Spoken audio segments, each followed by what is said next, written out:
Hola amigos, ¿qué tal? Buenas noches. Yo soy Arturo Trejo de Crónicas de Banqueta. Y pues bueno, como cada jueves tenemos un programa más de Crónicas de Banqueta Present, donde el invitado pues es la estrella principal. Y en esta ocasión sí que es una estrella, sí que es un gran invitadazo. De verdad, yo te lo agradezco, Tito. Él es Tito Vasconcelos. Buenas noches, ¿cómo estás, Tito? Buenas noches, encantado de estar aquí.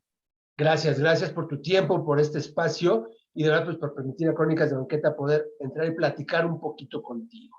Tito Vasconcelos, amigos, pues bueno, él es actor, escritor, productor, maestro, empresario y activista. Pues vamos a ver, y algo más que puede suceder, ¿verdad, Tito? Y lo que se venga ofreciendo y lo que sea necesario en estos tiempos, Dice por ahí, más lo que se acumula esta semana.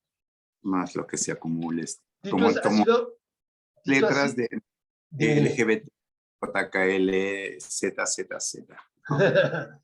Por ahí oí en una de las entrevistas que decía, Tito, él es activista LGBT, y métete, Me- sí. y ha sido primero un pionero en todo. Ahorita lo van a ver poco a poco. Tito, tú eres de Oaxaca. Nací en la ciudad de Oaxaca, en la calle de García Vigil número 71, en el centro histórico de la ciudad de Oaxaca. ¿Qué Hace de cultura? Ya no digamos cuánto tiempo. Ya no digamos cuánto tiempo. tampoco es un secreto. No, no, no le tengo miedo a los años. O sea, como decía la doña, yo no me preocupo en contarlos, me preocupo en vivirlos. Exacto. Y mira qué bien lo has hecho. Dices, a lo mejor no ha sido tan fácil, pero te has llenado de Sí, muchas satisfacciones, eso sí. ¿no? Y Tito quería ser médico, pero estando en secundaria se da cuenta que no, por ahí no era la cosa. Sí, el asunto de la medicina yo creo que tiene que ver que en mi infancia tuve un médico familiar que era un hombre encantador, se llamaba Silvio Consati, hijo de un inmigrante italiano que se asentó en la ciudad de Oaxaca. Inclusive algo maravilloso hizo ese hombre, que hay un parque dedicado a su memoria, el Parque Consati. Y el doctor Silvio Consati era un hombre muy, muy agradable. La verdad, casi puedo decirte que me gustaba estar enfermo para que me llevaran con...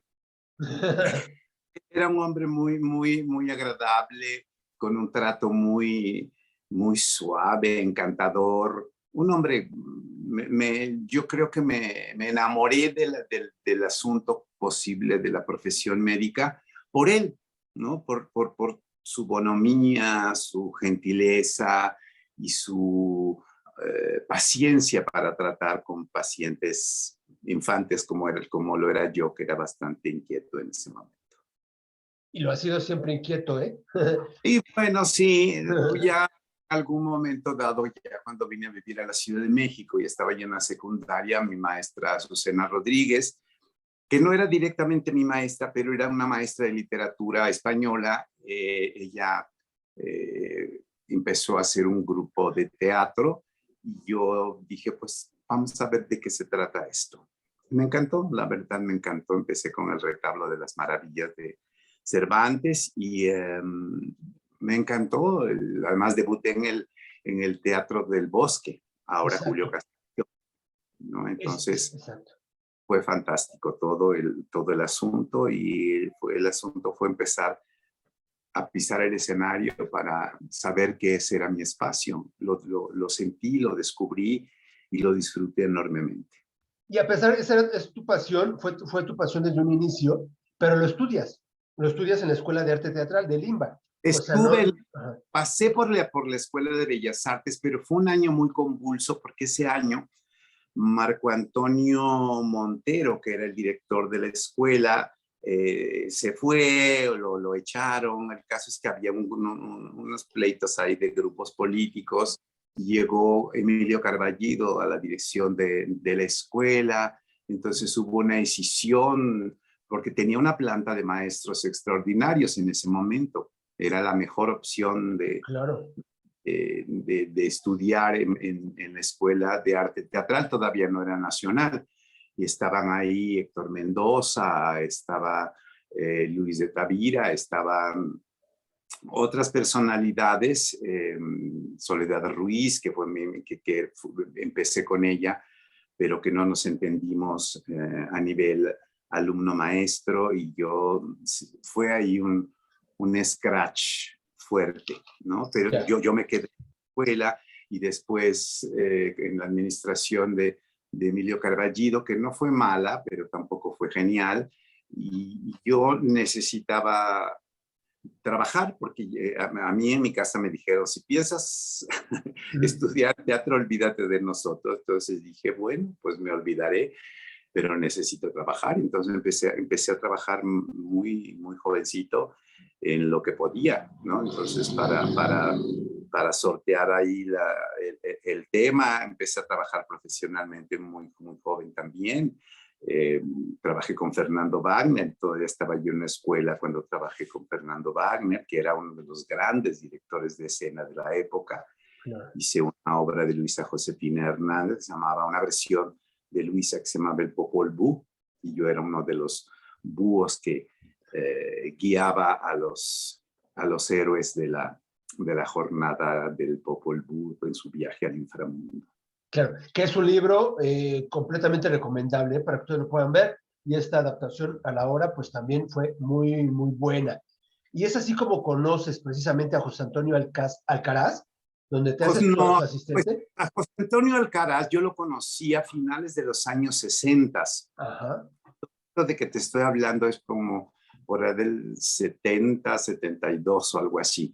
Yo descubrí la zona rosa cuando llegué a vivir a la Ciudad de México en 1964, 65.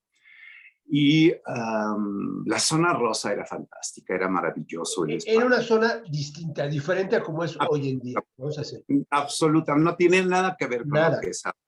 Sigo adorando la Colonia Juárez y la zona rosa porque fue mi casa.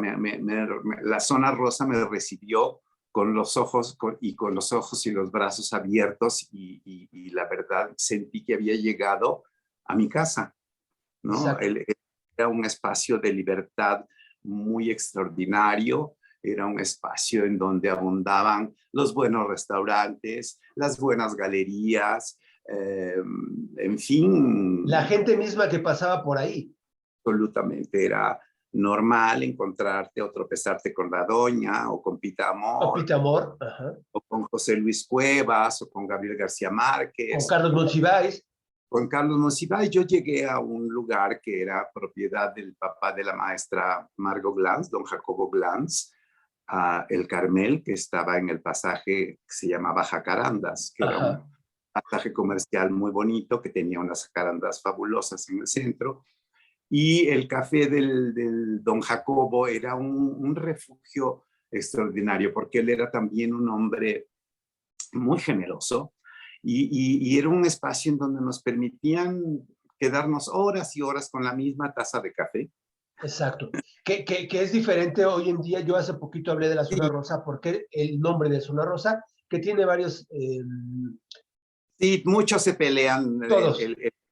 el padrinazgo del bautismo, ¿no? Mira, José Luis Cuevas, la José Luis Doña, Cuevas, Luis Guillermo Rosa Díaz. Carmina.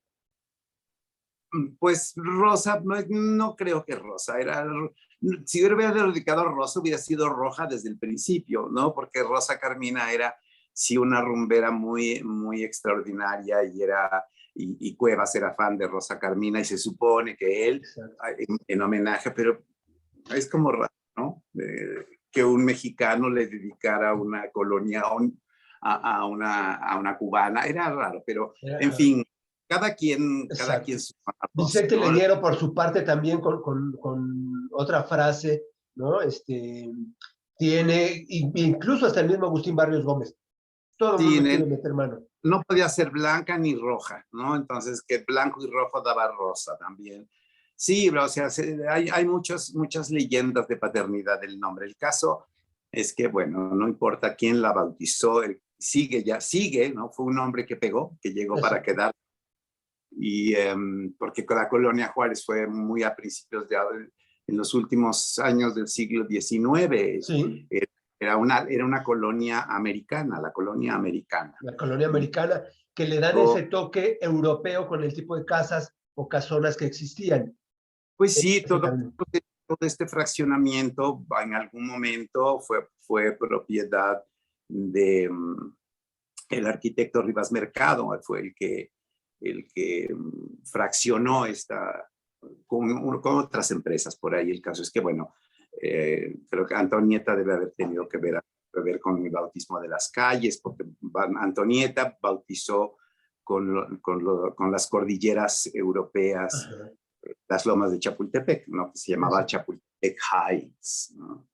Es toda una historia, tiene mucha historia aquí la Colonia Juárez y me encanta. Estoy encantado, a pesar de todos los cambios drásticos, horrorosos que ha sufrido, porque con el metro, con la democratización del transporte colectivo, la estación Insurgentes, que era como un poco la Plaza del Etoile mexicana, porque confluían ahí las calles de Oaxaca, Insurgentes, Puebla, en fin, era muy complicado, era un crucero muy complicado, como la Plaza del Etoile de París, y ahí se instaló porque estaba el espacio enorme ahí para la estación Insurgentes del metro, entonces obligó a un paso peatonal obligado para la gente que tenía que atravesar la Colonia Juárez para ir a la Colonia Cuauhtémoc o para ir hacia otras Exacto. partes del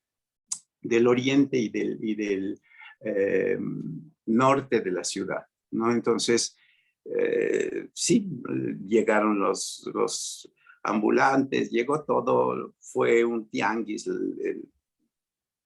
¿Cómo? Sí, ¿no? Se volvió extremadamente popular, ¿no? exacto. Y pues muchas galerías, muchos restaurantes emigraron a Polanco o a otros lugares, pero algunos quedaron por aquí. Y bueno, todavía existe la Galería Areville, que fue una de las galerías que conocí en mis tiempos de primera juventud y que ahí acudíamos a encontrar revistas que solo se conseguían ellos, los dueños de la galería, y pues estaban los Sanborns y los Ah, Gips, había muchas cafeterías, había unas pastelerías maravillosas, el Duca de Este y la pastelería Auseba, que eran dos que se echaban la competencia y a cual más tenían muy buenos pasteles, era muy grato pasear por la zona rosa, de veras me crucé varias veces con María Félix, con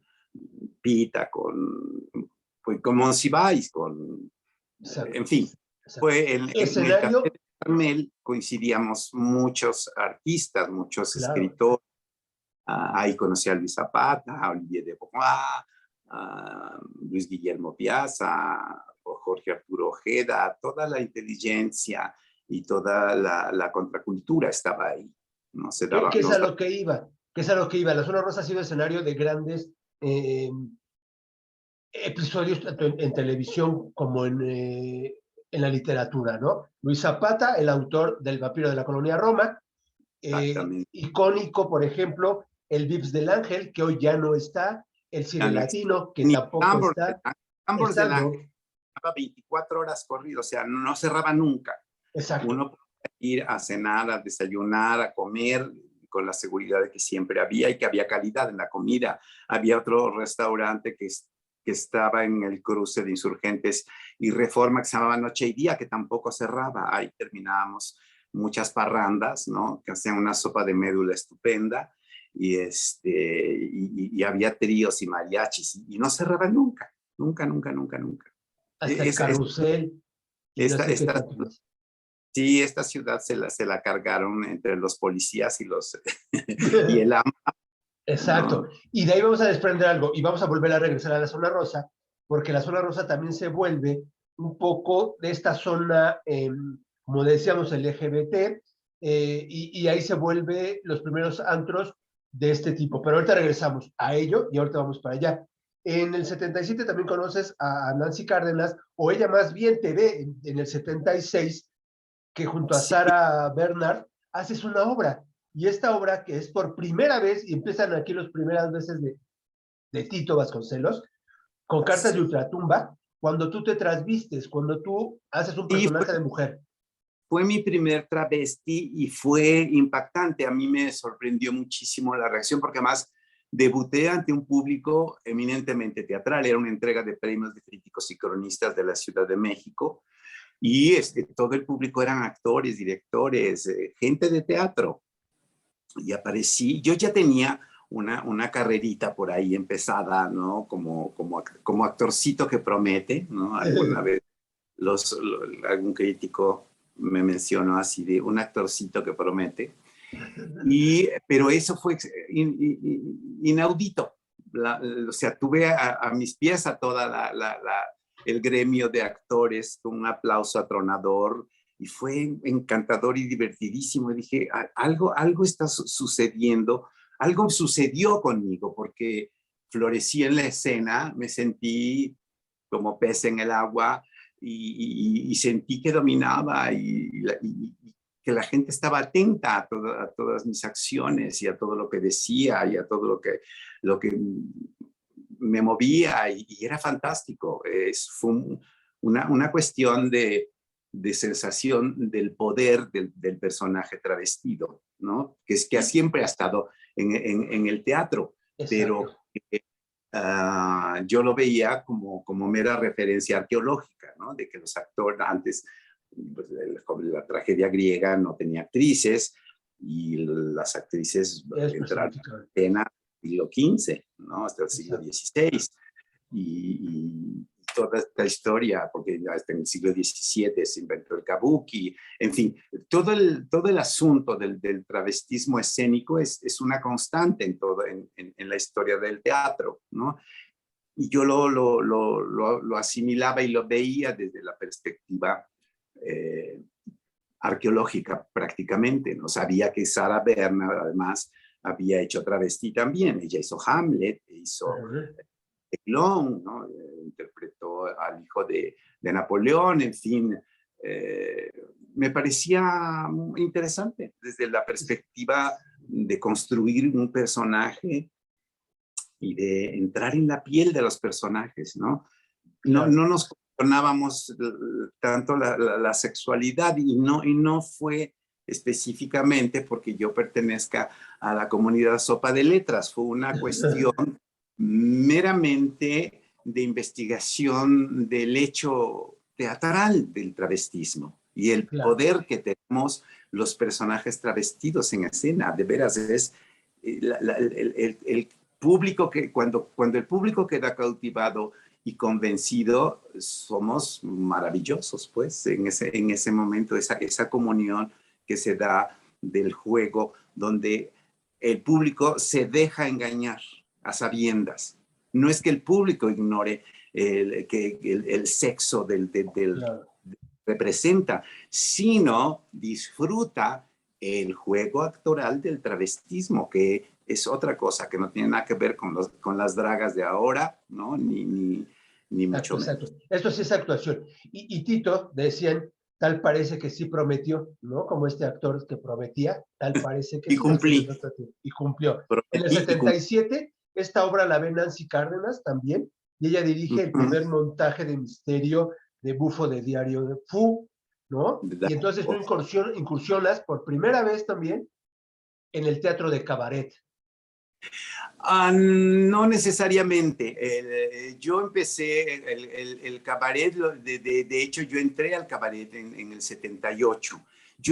Darío Fo me planteó con Misterio Bufo a mí como me maravilló. O sea, fue el descubrir a Darío Fo y su capacidad de investigación del teatro popular italiano, en el que está sustentado todo el asunto de Misterio Bufo, ¿no? Porque él habla su estudio abarca desde la invención del juglar hasta lo que luego se convierte en la comedia del arte y lo que él rescata para los nuevos públicos y para los nuevos actores de una manera de hacer teatro y de apropiarse del teatro popular y de apropiarse de personajes que abordan temáticas que pueden ser tan delicadas como es la religión, ¿no? Ya se sabe que en los países latinos no se puede hablar ni de religión, ni de fútbol, ni de política, porque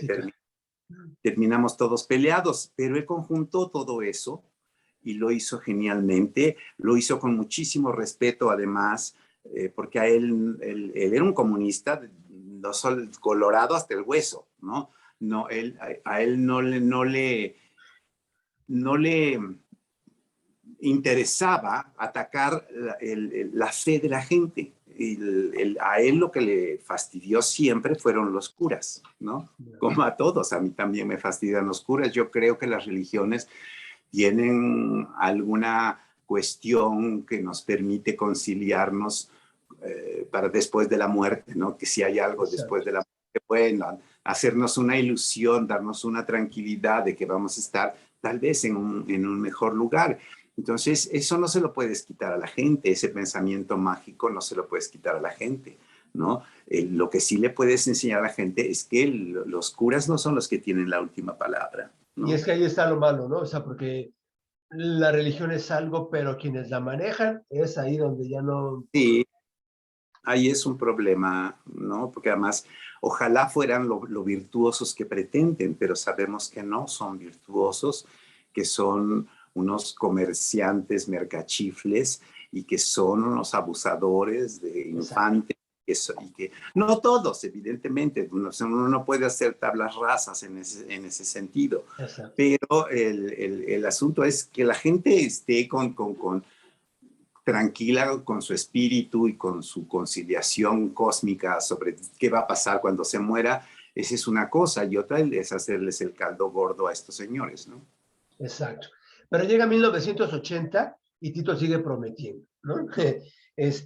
Crea junto con José Alcaraz y Fernando López Arriaga un montaje, una obra que es considerado por la crítica también de ese entonces como la primera obra de temática gay, que es Y sin embargo se mueven. Y aquí Tito también he leído y nos ha contado que es cuando tú sales del closet. Por esta obra de Sin embargo se mueren.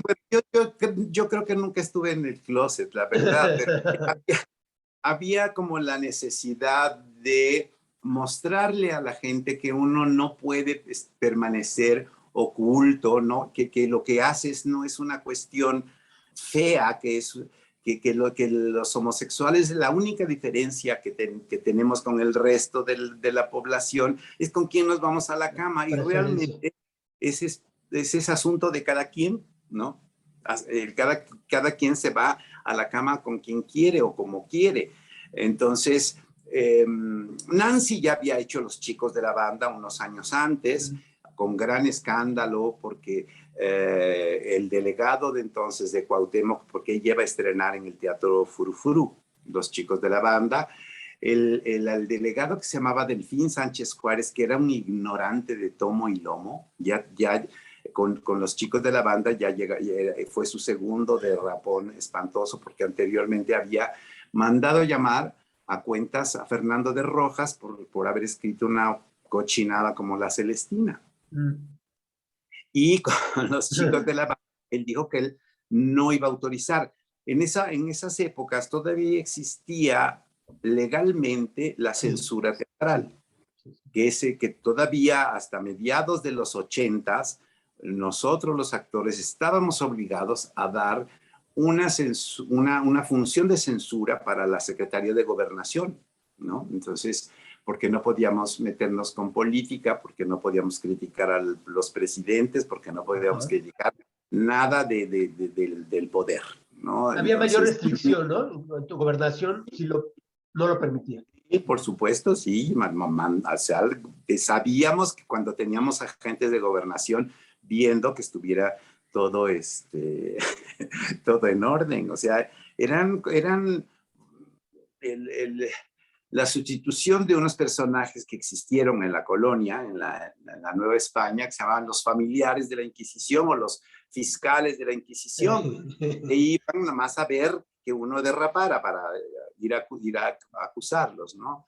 Entonces, bueno, el asunto es que él negó el permiso, la autorización de representación de Los Chicos de la Banda, y la alcaldía Benito Juárez, donde está el Teatro de los Insurgentes, dio el beneplácito para que se fueran allá, y les fue muchísimo mejor porque era un mejor teatro, un teatro más grande, un teatro moderno, y fue extraordinaria la temporada. Una cosa que era muy interesante y notable es que la mayoría de los actores eran heterosexuales, o por lo menos así se publicitaron.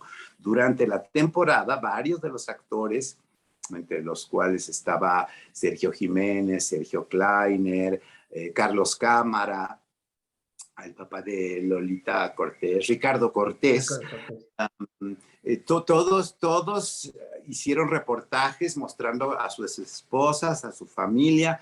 No fueran a pensar que ellos eran maricones.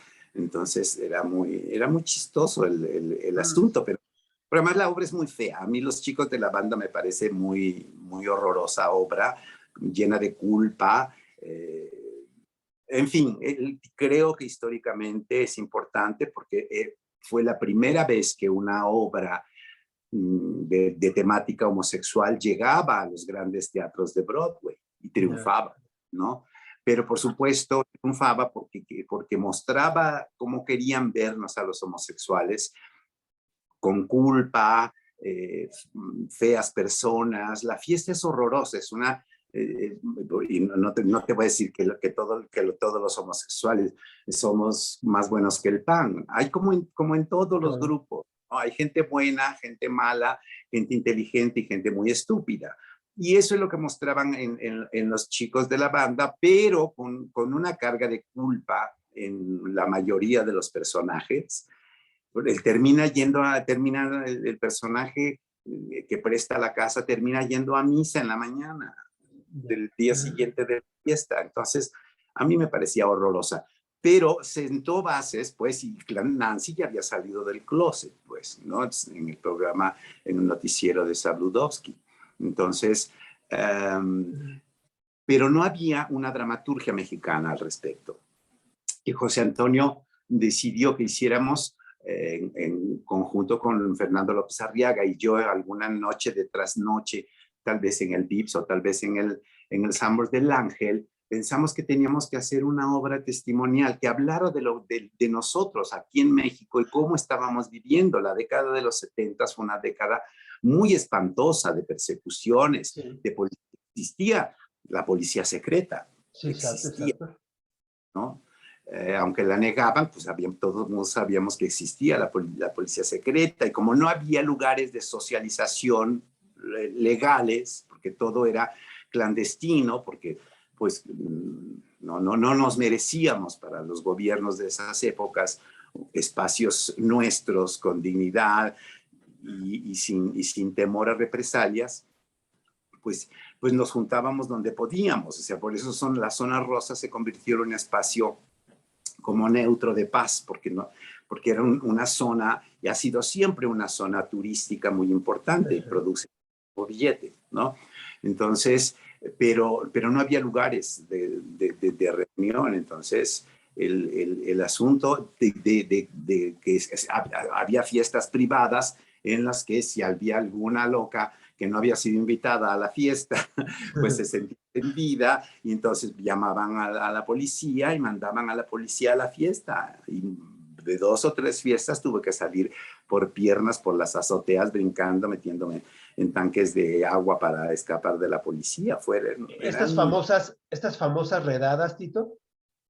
Las redadas, sí, justamente. De eso que teníamos que hablar, y eso fue el espectáculo testimonial. Cada uno de nosotros, de los 4 actores varones, que éramos los 4 homosexuales, que eran Homero Wimmer, Gustavo Torres Cuesta, que paz descanse, Fernando López Arriaga y yo. José Antonio, en el debut de la obra, él dio su testimonio como director de la escena y como promotor del espectáculo. También hizo su testimonio, y nos acompañaban 2 actrices heterosexuales, que eran Delia Casanova, que estaba en una carrera meteórica maravillosa, porque era una mujer espléndida en escena y belleza en ese momento, y Carlota Villagrán. Entonces, hablábamos de eso, de qué significaba ser homosexual en la Ciudad de México. Un poco. todo estaba construido como una revista musical, al estilo de las revistas que luego yo seguiría haciendo después con las cosas de cabaret. Exacto. Un poco tu estilo. Pero es algo un poco esto de la censura y que los detenían por inmorales, porque ese era el cargo nada más. Y faltas a la moral. ¿Faltas a la moral? Cualquier policía te podía acusar de si te tomabas de la mano, si te dabas un abrazo, un beso, no te podías dar un beso en público. Y había bares que supuestamente para homosexuales, clandestinones, pero no, tampoco te podías besar. Llega la seguridad de decir, oye, no, jóvenes, no, eso no se puede. Decía, pero ¿cómo que no se puede? ¿No? Sí querían nuestro dinero, pero no nos querían a nosotros. Entonces, exacto. Sí, ha habido muchos cambios ahora. Las nuevas generaciones no tienen idea y no aprecian lo que ahora tienen. La verdad, ellos creen que inventaron la jotería y chulas, les tengo una sorpresa y una... Ustedes no han inventado nada. Ustedes han regresado, ha habido una involución al respecto. Exacto, exacto. Y ahí, como activista, Tito Vasconcelos, pues bueno, ha sido primero en todo. En el 79 se crea una primera marcha. Esta, a la que también ellos creen que han sido los inventores, pues no. Desde el 79 se crea la primera marcha del orgullo gay, que ahora ya se le da el nombre LGBT. Algunas salidas de grupos organizados, de grupos como el Frente Homosexual de Acción Revolucionaria, el FAR, del cual Monsiváis y Nancy Cárdenas fueron fundadores, pero después se hicieron un poquitín a un lado. Monsi siempre vivía en un closet de cristal cortado, ¿no? Sí. Lo sabía, pero él no abanderó, si bien apoyó todo lo que fuera de apoyo al asunto LGBT, ¿no? Exacto. Pero estaba el grupo Lambda de Liberación Homosexual también, y estaba el grupo que se llamaba Oikabet, y ya había habido algunas salidas. Y déjame contarles un poco, Tito, déjame contarles un poco que la Zona Rosa, lo que pasa es que se junta primero pues la parte artística, cultural, con la parte homosexual, pero no quiere decir que esto sea independiente o por separado, porque por las dos, o sea, es como una célula con la otra, pero al juntarse, pues también una involucra a la otra, porque la parte literaria y cultural también había gente homosexual y en la parte homosexual había también gente de la parte cultural. Entonces, forman estos grupos donde nace Lambda, donde nace esta primera marcha y estos movimientos activistas hacia la homosexualidad. Y por eso la Zona Rosa también... Yo salí en 78, que eran los 10 años de la masacre de Tlatelolco. Salimos a marchar el 2 de octubre y hubo un gran contingente LGBT, que fue muy curioso. De hecho, a nivel de mediático, fue el contingente más grande que había salido hasta ese momento. Y era muy chistoso porque marchamos en medio de dos grupos de izquierda, el Partido Comunista y el Partido Socialista, y ellos pues, se separaron por lo menos 50 metros no estábamos atrás 50 metros y atrás de nosotros 50 metros atrás estaba el otro de izquierda. Por supuesto, el que venía detrás de nosotros 50 metros atrás se llevó una rechifla espantosa a la entrada de la Plaza de las Tres Culturas, ¿no? Porque marchaban así para que no los fueran a confundir con jotos, ¿no? Entonces, digo, estábamos ganando espacios, pero también había, ¿no? Dentro de la izquierda, que entonces sí existía una izquierda, había todo este asunto, ¿no? Sí, está bien, o sea, apoyaban nuestro derecho a nuestros derechos como ciudadanos, de tener representación y de salir y de no estar escondidos y de tener derechos, pues, ¿no? Pero 50 metros para atrás. Exacto. Para que no se y una doble moral muy marcada todavía en esa época, ¿no? Pues, y también en esta. La doble moral es como, no sé, es como la energía, ¿no? Ni se crea ni se destruye, solo se transforma. Exactamente, exactamente. Y ahí, pues bueno, en el 98, en esta nueva, ya la zona rosa avanzando, transformándose, empieza como el centro nocturno o el espectáculo, pues ya propiamente LGBT, y creas ahí un concepto llamado cabaretito por tu Sí, nombre. de hecho, a mediados de los 80 yo empecé a trabajar en el 9 con Henri Donadieu, que también fue un personaje, un francés que llegó a México, se enamoró de México y se quedó en México, y que propuso, primero el 9 era un restaurante muy sofisticado y muy pipiris nice, pero Henri Donadieu tuvo una visión muchísimo más amplia de lo que podía ser ese espacio y lo abrió como un centro de actividad cultural donde pasaron cosas realmente muy importantes. Ahí se fomentaron y se dieron a notar bandas de rock como La Maldita Vecindad o lo que se llamaba las insólitas imágenes de Aurora, que luego fueron los Caifanes. Hubo mucho rock y mucha cultura marginal ahí. Y ahí se fundó la compañía la Kitsch Company, que era una remembranza, un homenaje a la compañía de teatro del ridículo de Charles Ludlam de Nueva York, ¿no? Una cosa kitsch, una cosa sustentada en mucho de la cultura popular y de la incidencia gay en la cultura popular. Entonces, yo abrevé ahí en esas fuentes también. Hacíamos un espectáculo, estuve casi 2 años ahí haciendo un espectáculo a la semana. Todos los miércoles hacía un espectáculo diferente con Donadieu, Miguel Ángel de la Cueva como actor, Jaime Vite, que fue en gran relaciones públicas de André Donadieu, Sergio Casán y Sergio Torres Cuesta, Miguel Ángel de la Cueva. Fuimos un grupo de actores que hacíamos travestismo y que, pero que teníamos la formación actoral, ¿no? Y que teníamos este impulso de mostrar nuestro trabajo al respecto de las caracterizaciones femeninas desde otras perspectivas, que no eran quién es la más bonita, sino quién es la más talentosa, ¿no? Cosa que ya no pasa en este momento. Exacto. Ahora es más bien quién es la más rica, la más Pues poderosa. la que tiene más presupuesto, ¿no? Pero creo que tampoco se puede hacer tabla rasa, ¿no? Hay 2 que 3 por ahí, gente muy sensacional, gente muy creativa y gente muy extraordinaria.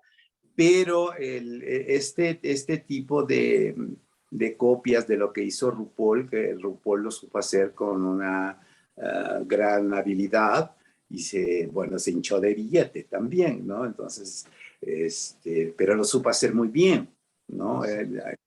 RuPaul es un hombre realmente muy talentoso para los negocios y muy talentoso para lo que fue en su momento su trabajo como drag, ¿no? Él logró, estuvo al nivel de las supermodelos de Naomi Campbell y de Linda Evangelista y cuando las modelos, las top model, ¿no? O sea, fue top model antes de ser RuPaul la draga estrella, productor de su reality show y de sus programas y de todo esto, ¿no? Tiene una carrera muy larga y muy brillante porque es una gente muy talentosa. El asunto no es quién se pone las pelucas más grandes ni los tacones más altos, sino quién puede caminar con esos tacones y puede sostener esa peluca por tantos años. Exacto, exacto. Oye, entonces, ¿cómo nace Cabaretito? Cabaretito nació justamente en un espacio en donde de Luis González de Alba, que curiosamente no le gustaban para nada los travestis. Y que ahí conocí a mi esposo, ¿no? A David Rangel, ahí nos conocimos. Y Fue en 95 que David y yo nos conocimos. Todavía trabajamos un poquitín más hasta el 90 y a mediados del 98. Sí, a mediados del 98 decidimos abrir un espacio porque con todo y que él, Luis González de Alba, fue muy respetuoso con mi trabajo y con el trabajo que hacíamos con Guerrilla Gay, que ese es otro tema que es muy importante y que no quiero dejar de mencionarlo, porque fue un grupo de activismo, es un grupo de activistas, ¿no? Y como somos guerrilleras, pues somos pocas, pero muy mamonas, y trabajamos clandestino, por decirlo de alguna manera. No somos un grupo que sale a la calle a romper vidrieras ni a pintar monumentos. Pero estuvimos durante 10 años los martes del taller, más de 10 años. Yo estuve 10 años, pero hubo más de esos 10 años en el taller de Luis de González de Alba, dando información sobre VIH, dando información sobre cultura gay. Y también por esos años tuve mi programa de radio Medianoche en Babilonia. También fui pionero ahí. Antes de que existieran los influencers, yo fui influencer, ¿no? Antes de que inventara siquiera el término, ¿no? Entonces, agradezco poder platicar todo esto, porque muchos jóvenes no tienen idea de quién soy. Ya para algunos soy leyenda urbana, para algunas ya me morí, para algunas, en fin, es chistoso lo que se dice o lo que se piensa de mi persona, ¿no?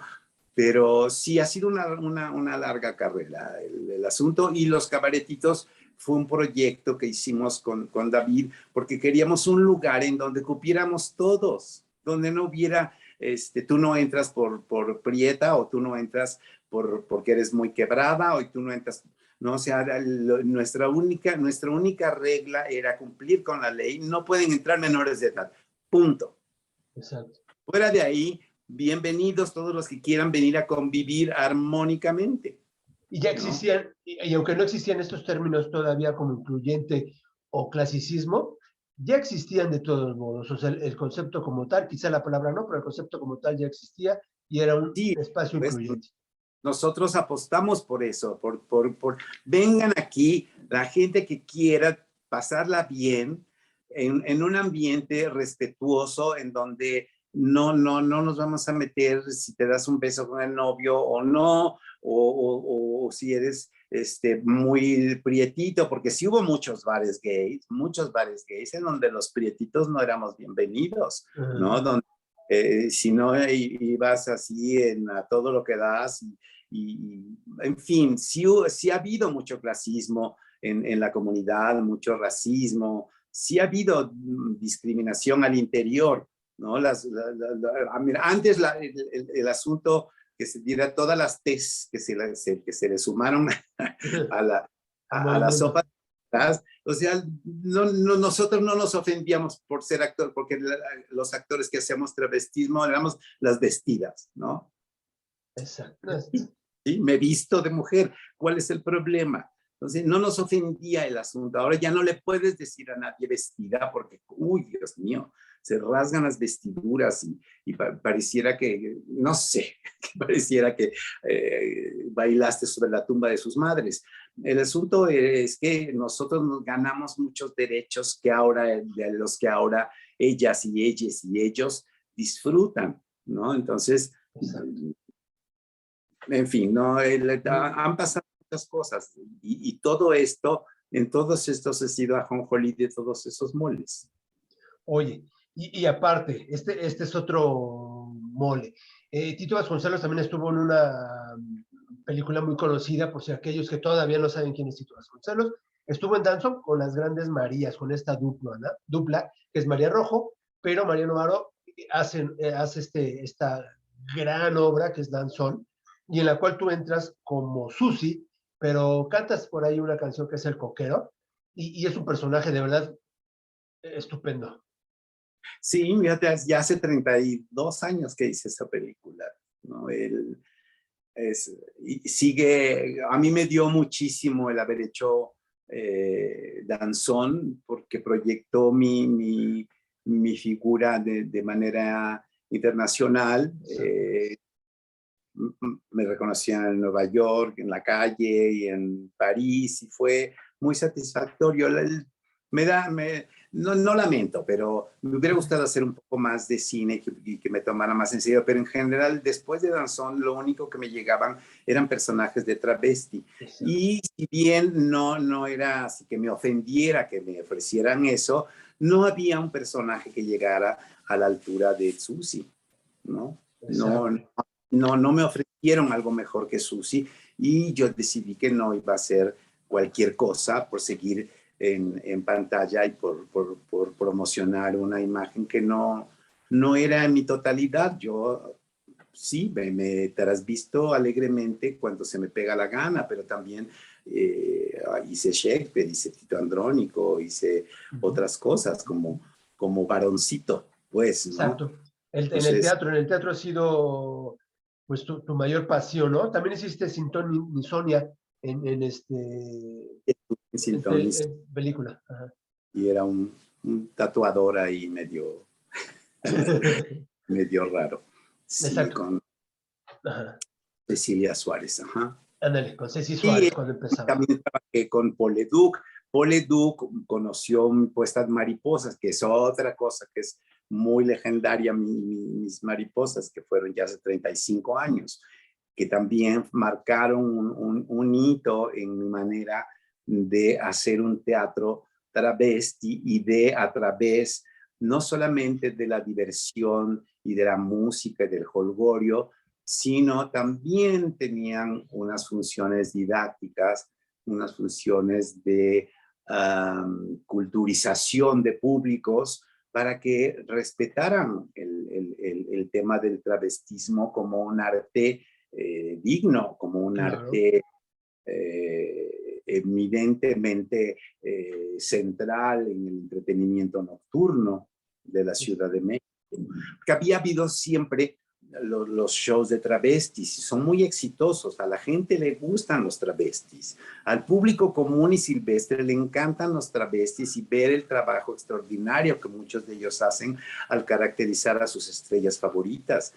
Y en Cabaretito les dimos espacio a toda esa gente y hemos tenido a los mejores travestis de caracterizaciones de artistas de la Ciudad de México. Por nuestros escenarios han pasado grandes artistas del transformismo con muchísimo talento, con muchísima gracia, ¿no? Claro. Y es otra de las partes del entretenimiento que nosotros hemos apoyado desde siempre. ¿Crees, Tito, ya para terminar, ha cambiado esto porque este estigma del homosexual, del transvesti, del personaje transgénero y demás, toda gama de LGBT y más, haya cambiado un poco porque era, como dices, inmoral, indecente, y hoy en día estos pasos que quizá no hayan sido gigantes, pero han sido al fin y al cabo pasos en los que ha sido otro ya la forma de ver a otro género, subgénero, no sé, lo que es la parte homosexual. Mira, sí se ha avanzado notablemente, ¿no? Por supuesto, tenemos ahora más derechos, ya nos podemos casar, por ejemplo, podemos adoptar, pero todavía hay un estigma muy grande, inclusive dentro de la misma comunidad, que bueno, realmente yo digo del colectivo LGBTTI, más lo que se agrega en la semana. Todavía hay una parte ahí, un machito que todos, inclusive los homosexuales, podemos llevar por dentro, ¿no? ¿Cómo renunciar a ser hombres en un heteropatriarcado? ¿Por qué tendríamos que elegir, ¿no? Vestirnos como mujeres o querer ser mujeres, como si fuera una cuestión tan elemental, ¿no? Entonces, en este país de machos sigue siendo muy castigado el hecho aparente de que renuncies a tu masculinidad para convertirte en una mujer, ¿no?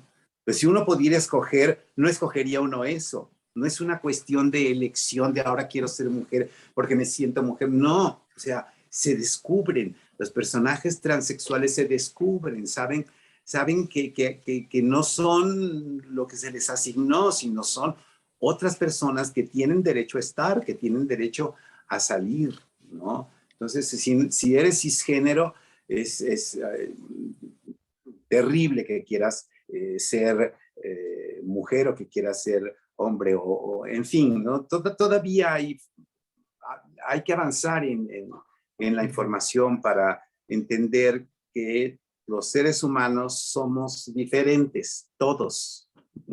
Exacto, exacto.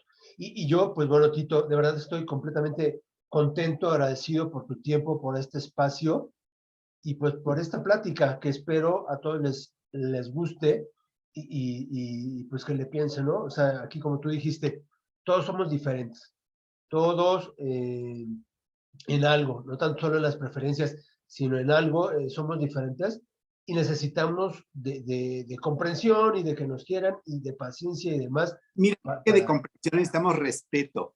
Respetemos las diferencias, eso necesitamos, eso, todo mundo exige respeto, pero no todo el mundo está capacitado ni es capaz de dar el respeto a los demás, ¿no? Yo no quiero que me toleren, yo no quiero que me aguanten, que me den el chance de seguir existiendo, no, yo quiero que me respeten, porque yo respeto a todos ustedes, respeto a todas las personas, aún a gente que tal vez no merecería tanto respeto.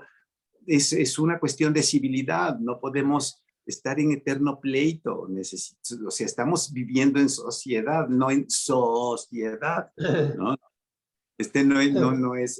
No es el zoológico que cada uno tiene que estar en su jaula, no. Es la sociedad y aquí todos interactuamos y todos somos responsables de nuestros actos y todos pagamos impuestos o la mayoría o si no los pagamos los deberíamos pagar. En fin, es una cuestión de ciudadanía y de respeto a la diferencia y vivan las diferencias y vive el respeto a la diferencia. Claro, claro que sí. Gracias, Tito, de verdad, muchísimas gracias por estar con nosotros y pues esperamos que una siguiente plática sería fantástico, hablamos un poquito más Cuando quieras. es que Tito ha estado en muchas obras más. Así Gracias, es. Tito, esperemos vernos y de verdad Feliz. te lo agradezco. Muy, muy buenas tardes. Buenas tardes, buenas noches, chao. Gracias y yo me despido del público y pues bueno, nos vemos el próximo jueves en Crónicas de Banqueta Presenta. Hasta pronto.